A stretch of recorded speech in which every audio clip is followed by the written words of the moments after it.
दोस्तों, क्या आपने कभी सोचा है कि जब एक गरीब देश तेजी से तरक्की करके अमीर बनने की दिशा में आगे बढ़ता है तो दुनिया की राजनीति और व्यापार पर इसका क्या असर होता है। इन दिनों हमारे पड़ोसी देश बांग्लादेश को लेकर एक ऐसी ही खबर आ रही है जिसने पूरे दक्षिण एशिया की राजनीति और आर्थिक गलियारों में हलचल मचा दी है। एक ऐसा मामला जो पहली नज़र में तो व्यापार और पैसों से जुड़ा लगता है, लेकिन इसके पीछे असली खेल पूरे इलाके पर अपना दबदबा बनाने का है। इस घटना में एक तरफ बांग्लादेश है जो अपनी गरीबी का ठप्पा हटाने जा रहा है, दूसरी तरफ भारत है जो अपने भरोसेमंद पड़ोसी को बचाने के लिए एक बहुत बड़ा व्यापारिक समझौता करने की तैयारी कर रहा है, और तीसरी तरफ चीन है जो इस मौके का फायदा उठाकर अपना जाल बिछाने में लगा है। आखिर बांग्लादेश की ये तरक्की भारत के लिए चिंता का विषय क्यों बन गई है? क्या है सेपा नाम की वो बड़ी डील जो दोनों देशों के भविष्य को बदल सकती है? आइए इस पूरे मामले को बारीकी से समझते हैं।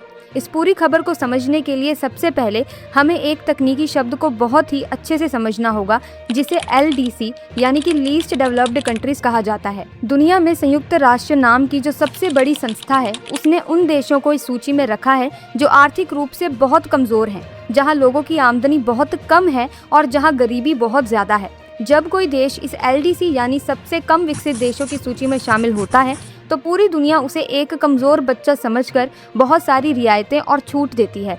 जैसे दूसरे अमीर देश उनके सामान पर कोई टैक्स नहीं लगाते, अंतर्राष्ट्रीय बैंक उन्हें बहुत ही कम ब्याज पर या मुफ्त में कर्ज दे देते हैं और उनकी मदद के लिए कई तरह के फंड बनाए जाते हैं। बांग्लादेश भी पिछले कई दशकों से इसी लिस्ट का हिस्सा था और इन सारी सुविधाओं का फायदा उठा रहा था, लेकिन पिछले 15 से 20 सालों में बांग्लादेश ने एक चमत्कार करके दिखाया है।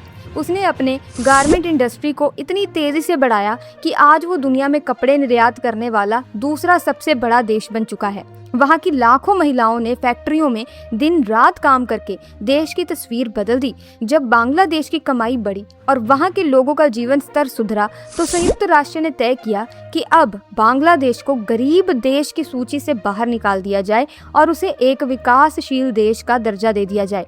इस पूरी प्रक्रिया को LDC ग्रेजुएशन कहा जाता है। अब इसमें नया मोड़ क्या आया है? दोस्तों, पहले ये तय हुआ था कि बांग्लादेश साल 2026 में पूरी तरह से इस लिस्ट से बाहर आ जाएगा, लेकिन इसी बीच दुनिया में कोरोना महामारी आ गई, रूस और यूक्रेन का युद्ध शुरू हो गया और बांग्लादेश के पास डॉलर की भारी कमी हो गई, जिससे वहाँ महंगाई बहुत बढ़ गई। इस आर्थिक संकट को देखते हुए बांग्लादेश सरकार ने संयुक्त राष्ट्र से थोड़ा और समय मांगा।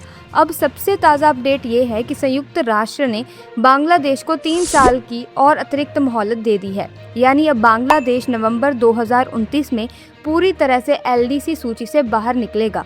इन 3 सालों में बांग्लादेश को अपने बैंकों की हालत सुधारनी होगी और अपनी अर्थव्यवस्था को मजबूत करना ही होगा। अब आप सोच रहे होंगे कि अगर पड़ोसी देश तरक्की कर रहा है और उसे 2029 तक का समय मिल गया है तो इसमें भारत के लिए परेशानी या फिर खबर वाली क्या बात है? असल में असली पेंच यहीं पर फंसता है।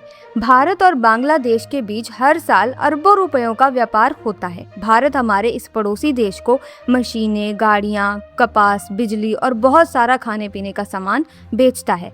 वहीं बांग्लादेश से भारत में मुख्य रूप से तैयार कपड़े, जूट का सामान और चमड़े की चीजें आती हैं। क्योंकि बांग्लादेश अब तक एक गरीब देश यानी कि LDC की श्रेणी में आता था, इसीलिए भारत सरकार ने उसे ड्यूटी फ्री, क्वोटा फ्री की एक विशेष सुविधा दे रखी थी। इसका सीधा मतलब ये है कि जब बांग्लादेश का कोई व्यापारी अपना सामान भारत के बाज़ारों में बेचने के लिए भेजता था तो भारत सरकार उस पर 1 रुपये का भी टैक्स नहीं लगाती थी। टैक्स ना लगने की वजह से बांग्लादेश का सामान भारत में बहुत सस्ता बिकता था और उनका व्यापार बहुत तेज़ी से बढ़ रहा था। अब जैसे ही नवंबर 2029 में बांग्लादेश इस गरीब देश की सूची से आधिकारिक रूप से बाहर हो जाएगा तो उसे मिलने वाली ये टैक्स फ्री सुविधा कानूनन खत्म हो जाएगी। अंतर्राष्ट्रीय व्यापार के नियमों के मुताबिक भारत को बांग्लादेश से आने वाले सामान पर भी टैक्स लगाना पड़ेगा। जानकारों का कहना है कि टैक्स लगते ही भारत के बाजारों में बांग्लादेश के कपड़े और दूसरा सामान महंगा हो जाएगा। जब सामान महंगा होगा तो लोग उसे कम खरीदेंगे, जिससे बांग्लादेश के व्यापारियों को बहुत बड़ा नुकसान होगा। दूसरी तरफ अपनी अर्थव्यवस्था को बचाने के लिए अगर बांग्लादेश भी भारत से जाने वाले सामान पर टैक्स बढ़ा देता है तो भारत के व्यापारियों का धंधा भी मंदा हो जाएगा। यानी जो व्यापार सालों से बिना किसी रुकावट के बहुत अच्छे से चल रहा था, उस पर अचानक एक बहुत बड़ा ब्रेक लग सकता है। इस आने वाले आर्थिक संकट से बचने के लिए भारत और बांग्लादेश के अधिकारी पिछले कुछ समय से एक बहुत ही खास समझौते पर काम कर रहे हैं। इस समझौते को CEPA, comprehensive economic partnership agreement यानी व्यापक आर्थिक भागीदारी समझौता कहा जाता है। ये कोई साधारण व्यापारिक समझौता नहीं है, बल्कि दोनों देशों के बीच होने वाली अब तक की सबसे बड़ी ट्रेड डील है। आमतौर पर देश आपस में फ्री ट्रेड एग्रीमेंट करते हैं, जिसमें सिर्फ सामान पर टैक्स कम करने की बात होती है, लेकिन सेपा इससे बहुत बड़ा और गहरा होता है। इसके मुख्य रूप से 4 बड़े फायदे होंगे। टैक्स से राहत। इस समझौते के तहत भारत और बांग्लादेश आपस में बैठकर एक ऐसी लिस्ट तैयार कर रहे हैं जिससे 2029 के बाद भी दोनों देशों के मुख्य सामानों पर टैक्स या तो बिल्कुल 0 रहेगा या बहुत कम रहेगा। इससे दोनों तरफ के व्यापारियों का नुकसान नहीं होगा। Trade in services. इसके लागू होने के बाद भारत के आईटी एक्सपर्ट, डॉक्टर, इंजीनियर और टीचर आसानी से बांग्लादेश जाकर अपनी सेवाएं दे सकेंगे और वहां के पेशेवर भारत आ सकेंगे। इन्वेस्टमेंट। इस डील के बाद भारत की बड़ी बड़ी कंपनियां और उद्योगपति बिना किसी बड़े नियम के बांग्लादेश में जाकर अपनी फैक्ट्रियां खोल सकेंगे और वहां पर पैसा इन्वेस्ट कर सकेंगे। इससे बांग्लादेश के युवाओं को रोजगार भी मिलेगा। कनेक्टिविटी। इसके तहत दोनों देशों के बीच सड़कों, ट्रेनों और पानी के रास्तों का एक ऐसा नेटवर्क बनाया जा रहा है ताकि कच्चा माल और तैयार सामान बिना किसी देरी के एक जगह से दूसरी जगह पहुंच सके। तो दोस्तों, सेपा वो मजबूत सुरक्षा कवच है जो 2029 में आने वाले आर्थिक बदलाव के झटके से भारत और बांग्लादेश के व्यापार को पूरी तरह से बचा लेगा। ये पूरा मामला दोस्तों सिर्फ पैसों, टैक्स या व्यापार का नहीं है। अगर हम इसके पीछे की असली कहानी को देखें तो ये दक्षिण एशिया की जियोपॉलिटिक्स यानी ज़मीन और ताकत पर कब्जा जमाने का एक बहुत बड़ा खेल है। इस खेल में 2 महाशक्तियाँ भारत और चीन आमने सामने खड़ी हैं। चीन पिछले कई सालों से भारत के पड़ोसी देशों जैसे श्रीलंका, पाकिस्तान, नेपाल में अपना प्रभाव बढ़ाने की कोशिश कर रहा है। बांग्लादेश भी चीन की नज़रों से दूर नहीं है। चीन ने बांग्लादेश में सड़कें, बड़े बड़े पुल और बिजली घर बनाने के लिए पानी की तरह पैसा बहाया है। चीन ये अच्छी तरह से जानता है कि 2029 के बाद जब बांग्लादेश को नए बाज़ारों और पैसों की सबसे ज़्यादा ज़रूरत होगी, तब वो एक मसीहा बनकर बांग्लादेश के सामने आएगा और उसे अपने पाले में करने की कोशिश करेगा। चीन भी बांग्लादेश के साथ एक अलग व्यापार समझौता करने के लिए दबाव बना रहा है ताकि बांग्लादेश पूरी तरह से चीन पर ही निर्भर हो जाए। भारत के लिए बांग्लादेश का साथ होना सिर्फ व्यापार के लिए ज़रूरी नहीं है, बल्कि ये भारत की राष्ट्रीय सुरक्षा का सबसे बड़ा मुद्दा है। अगर आप भारत के नक्शे को देखेंगे तो भारत का मुख्य हिस्सा उसके उत्तर पूर्वी राज्यों जैसे असम, त्रिपुरा, मेघालय, मिजोरम से एक बहुत ही पतले ज़मीनी रास्ते से जुड़ा है। इस रास्ते को सिलीगुड़ी कॉरिडोर या चिकन नेक कहा जाता है। ये रास्ता कुछ जगहों पर केवल 20 से 22 किलोमीटर ही चौड़ा है।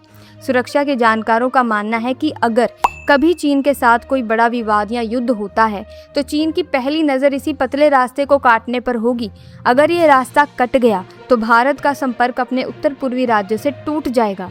ऐसी आपातकालीन स्थिति में भारत को अपने राज्यों तक सेना और रसद पहुंचाने के लिए बांग्लादेश के रास्तों की सबसे ज़्यादा ज़रूरत पड़ेगी। यही वजह है कि भारत की कूटनीति ये है कि वो सेपा जैसे बड़े आर्थिक समझौते के जरिए बांग्लादेश को अपने साथ इतना मजबूती से जोड़कर रखेंगे कि बांग्लादेश कभी भी चीन के किसी झांसे या दबाव में आ ही ना सके। भारत ने हाल ही में बांग्लादेश के 2 बड़े बंदरगाहों चट्टोग्राम और मोंगला का इस्तेमाल करने का अधिकार भी हासिल कर लिया है, जिससे भारत अपने उत्तर पूर्वी राज्यों में बहुत कम समय में और सस्ते में सामान भेज पा रहा है। भारत बांग्लादेश को ये दिखाना चाहता है कि वो चीन की तरह सिर्फ अपना फायदा देखने वाला देश नहीं है, बल्कि एक सच्चा पड़ोसी है जो हर सुख दुख में साथ निभाता है। बांग्लादेश का एक बेहद गरीब पृष्ठभूमि से निकलकर दुनिया के सामने एक सफल अर्थव्यवस्था के रूप में खड़े होना एक बहुत बड़ी और गर्व की बात है दोस्तों। लेकिन 2029 के बाद जब उसे दुनिया के बड़े बड़े विकसित देशों के साथ बिना किसी सरकारी छूट के मुकाबला करना होगा, तब उसकी असली परीक्षा होगी। ऐसे समय में भारत के साथ होने वाला सेपा समझौता बांग्लादेश के लिए एक संजीवनी बूटी की तरह काम करेगा। ये पूरा मामला हमें बताता है कि आज के दौर में अंतर्राष्ट्रीय राजनीति सिर्फ बंदूकों या मिसाइलों से नहीं चलती, बल्कि वो व्यापार, अर्थव्यवस्था और समझदारी से चलती है। चीन भले ही अपनी तिजोरी खोलकर बांग्लादेश को लुभाने की कोशिश कर रहा हो, लेकिन भारत और बांग्लादेश का रिश्ता सिर्फ कागजी या पैसों का नहीं है। दोनों देशों का इतिहास, उनकी संस्कृति, उनकी भाषाएं और उनका भूगोल एक दूसरे से पूरी तरह जुड़ा है। 2029 तक का ये समय दोनों देशों के लिए अपनी दोस्ती को एक नए मुकाम पर ले जाने का सबसे बड़ा अवसर है। जीत उसी की होगी जो बिना किसी लालच के एक दूसरे के हितों का सम्मान करते हुए आगे बढ़ेगा। इसी के साथ आज की वीडियो में बस इतना ही। अगर वीडियो इन्फॉर्मेटिव लगी हो तो आप वीडियो को लाइक करें, शेयर करें, हमारे चैनल को सब्सक्राइब कर लीजिए और बेल आइकन को प्रेस कर लीजिए ताकि इसी तरह की वीडियोस की अपडेट आपको समय समय पर मिलती रहे। मिलेंगे अगली वीडियो में, तब तक के लिए जय हिंद।